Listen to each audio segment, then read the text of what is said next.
the new CEO of Disney. All right, so basically, not new, exactly. No, not new. That's the funny thing about this, guys. So Bob Chapek, as they called him, Bob Chapek is gone from Disney, and Bob Iger is now back, and that is he's back to train his replacement basically in the next few years. But let's be real. Bob Chapek was fired because of a horrible fourth quarter earnings report and inability to actually guide the company in the direction they need to go. Here's my problem is I don't think that this is in any way, shape, or form the right move, because most of the problems that Bob Chapek inherited outside of the pandemic were started long before him, when Bob Iger was reigning supreme over there at Disney, when he had political ambitions and wanted to make Disney a more political company for the sake of both his future aspirations and because he felt that there was marketable means there, whether that was because of ESG funding. I don't know. I can't speak to that. That is one of those topics that,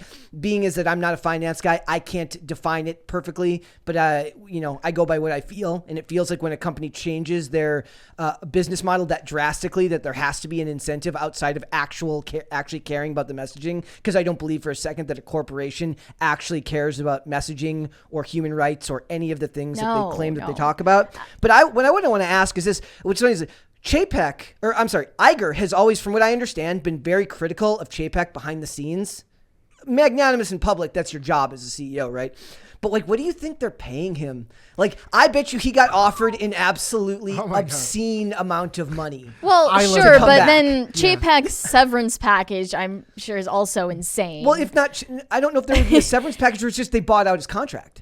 Does that include the report is that he had a hefty severance. Yeah. It seems like they're on good enough terms.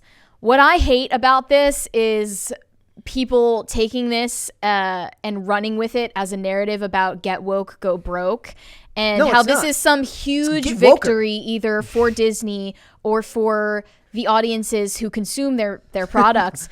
It's not. It's going to get worse. It's only going to get worse. Bob Iger is not, if anything, he is more politically motivated than Chapek was.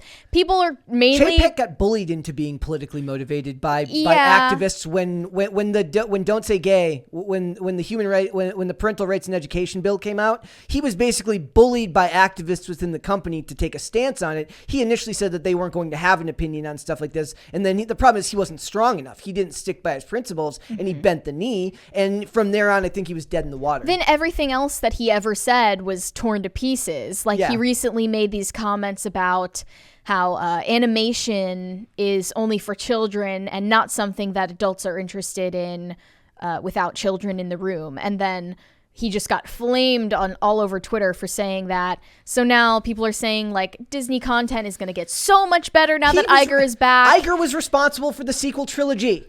Here's what I want. He made that horrible. He's the one who took George Lucas wrote a draft of the new sequel trilogy, and they're just and then threw it away. Listen, if they wanna keep being woke, let them keep being woke to the point of insolvency.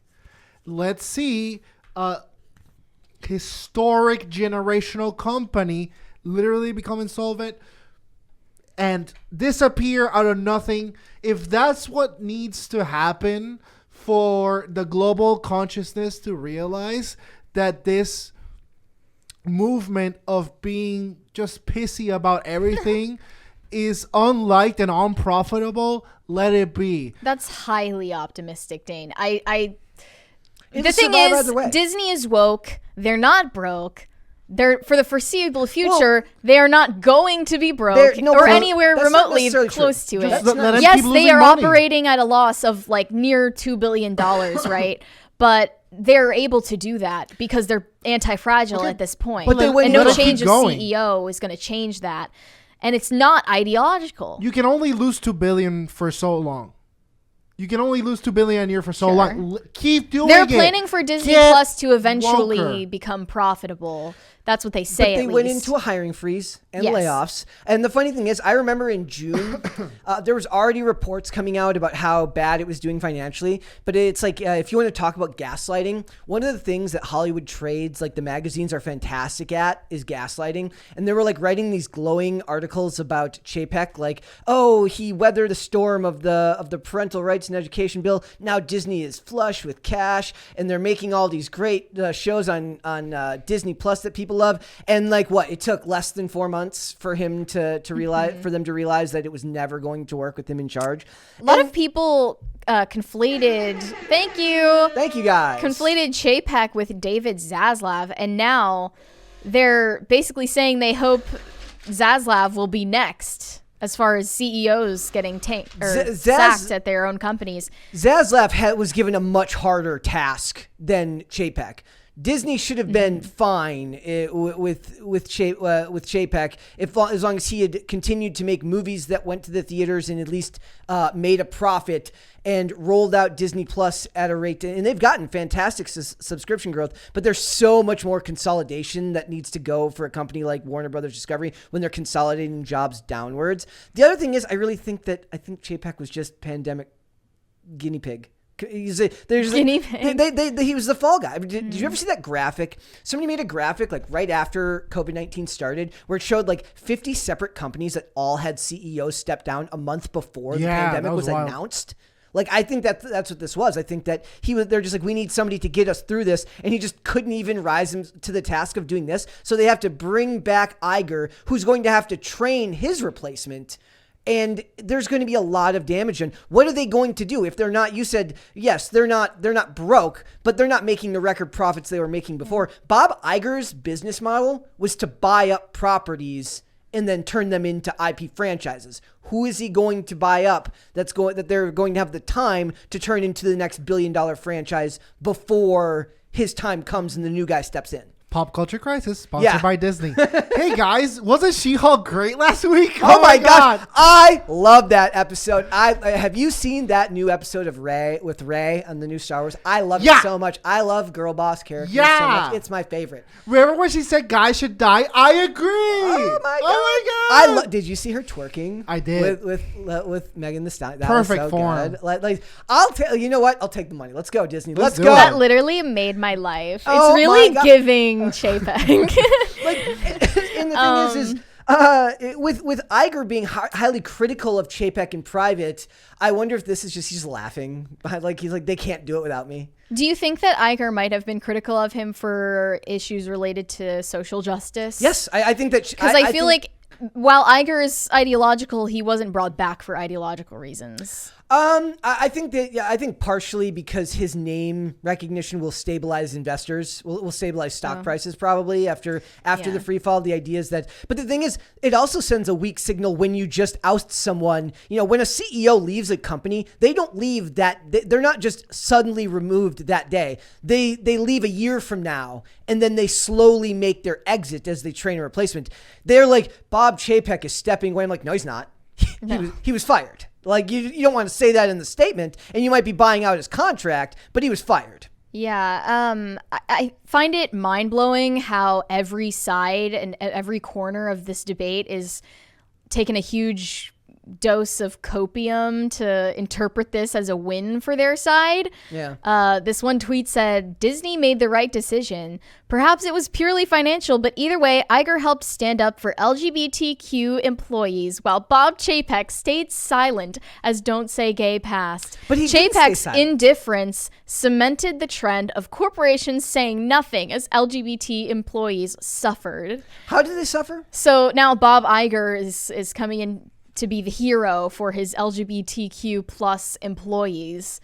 That's their ideological win. And then I saw this other tweet from Christopher Rufo saying, Disney has fired CEO Bob Chapek, who pushed critical race theory and gender ideology in the company's programming and employee training. Huge rebuke of woke leadership.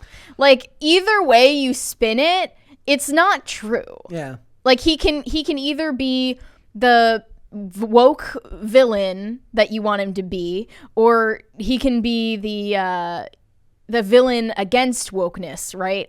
So I just don't think that this was ideological at all. I think he's just caught in the crossfire, and he said there would be layoffs, but people joked he didn't know he would be part of that.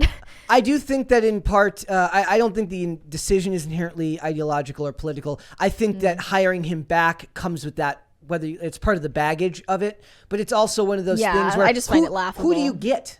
Outside of him, who the hell is qualified? Who else is named Bob to take? Who else would have been qualified that would know the company intimately enough, would have enough of the business relationships that they've built up over the years to try and steady the ship while they market themselves into a better place. I also think that this is a rebuke of streaming. I think that this was every company bet their bottom dollar on the streaming wars when the pandemic hit, and as the pandemic passes and we enter a recession, and people, it's one thing to go out to a movie once a month and spend a whole crap ton of money, but having 10 different streaming services, people aren't.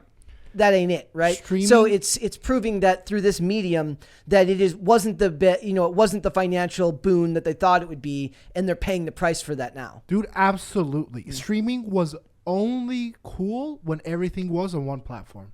Yeah. Yeah, when Netflix had literally everything. Yeah, it was only, they should have licensing deals with Netflix or something else. And honestly, companies need to get out, except for Walmart when it releases Walmart Plus. I think that when Disney was beginning Disney Plus, right as the pandemic hit, or right before and then right during that time when everyone was locked in their homes, they thought that they could continue this routine churning out mediocre, predictable content, siphoning excitement off of existing franchises with existing fan bases. And they just thought that strategy would work forever. And now they see that post-pandemic, it's failing.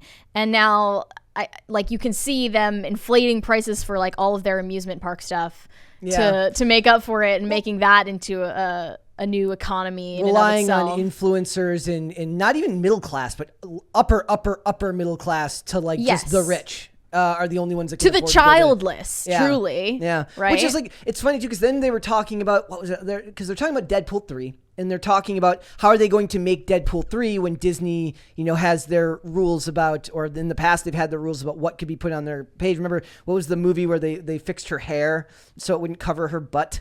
I remember, what I'm talking about. It was that mermaid one. So Disney has these rules, right? But they're slowly moving away from it, because it's slowly not a kid's company anymore. It's for adults who have memories of when they were kids. Yeah, I think that was part of the huge appeal of Disney Plus at first, is the nostalgia factor. Yep. Before they, started these new original series like, Andor and all of these just trash, garbage Star Wars and Marvel shows. I wonder if maybe completely forgettable stuff, by the way. I wonder now that nostalgia factor is not there anymore. Yeah. People have had their fill. I wonder if Iger finally got found out that he's not going to be able to run for president, and now he's just he has to slink back to Disney. The however many $1 million contract that he retired with wasn't enough. He has to keep working. But I guess once you reach that level of success, right, you're working is your life, and you don't know how to not work. Oh, true. You know what I mean? Yeah. I'm sure sitting at home for a dude who's made it that far, who's had that much power, is just excruciating. Yeah. He's going. That's what's scary about all of these executives. Bossing his maids around. It's not hit. It just doesn't hit different the way it does when he's bossing people around at Disney. So he has to go back there. I'm surprised. He could have started his own company. I wouldn't have been surprised if he was to launch his own smaller company with his name recognition and the power behind it. He could have started kind of like that guy who left Jim Abbott or Bill Abbott, the guy who left Hallmark for Great American Family. But the problem is Bill Abbott left Hallmark for ideological reasons, where he almost basically was ousted by the board members who were pro-LGBT and anti-Christian. It makes woker Disney. Bob Iger he would leave Disney and then just make Disney, but somehow even more woke. That would be really funny. I would actually be really funny to see that. It's just there's no reason for him to take it on his own independent journey. Yeah. I also have to read this tweet. It says, I'm at Disneyland and just told Goofy that Bob Chapek is out, and he said, yuck, yeah. So what's gonna come of this? That's a very good question. I wonder if he could end up wanting to put Star Wars back on the movie screen rather than the TV screen. It would be interesting to see him kind of pare back the focus on Disney streaming. Like, they need to get. I'm sick of streaming. Like, I'm sick of 9,000 of everything and all of it's mediocre. You guys would know what would be funny? If we get to 30 crisis parties, not only make Hannah Claire watch Fast and Furious, but all of the Star Wars movies and shows. She would literally just like... By the way, I don't know if this is true, but rumor has it that Tim was trying to excuse Hannah Claire of watching Tokyo Drift because it's technically not part of the continuity of the movies. Gotta watch it. That doesn't mean it's not part of the franchise, and that does not mean it wasn't part of her contract. She doesn't get to slink her way out of watching Tokyo Drift that easily. You don't have any power here. Imagine Except you do, but the struggle to pick your successor for a position like this that's been, I think Iger was there for 15. I mean, he was there for like 40 years, but he was the CEO for like 15 years. I'm sure they've already got some people in mind. There's got like, and that's the hard part. Is like when you're in a position like that, your job is so cutthroat. Like, Chapek comes in, you're not going to keep. It's the same thing with presidential cabinets, right? Like, you're not going to keep Iger's advisors. They're going to be loyal to Iger. You have to bring in your own people. You're going to have to vet your own people. So it's a whole process. And like I said, if he was actually just choosing to leave the company, he would have left slowly Chapek would have left slowly over the course of a couple of years while training a replacement. He wouldn't have just been ousted in the middle of the night and gotten a text that said, "You're out of a job, dude." He just got ghosted one day. Yeah, he's like texting back. His access key card doesn't work anymore. He's like, and he goes to the front desk. He's like, there seems to be a mistake here. And like the secretary's like, how do we tell him? How do we tell him? Thanks for watching this clip, guys. If you want to see full episodes or follow us on social media, links are in the description below. Bye.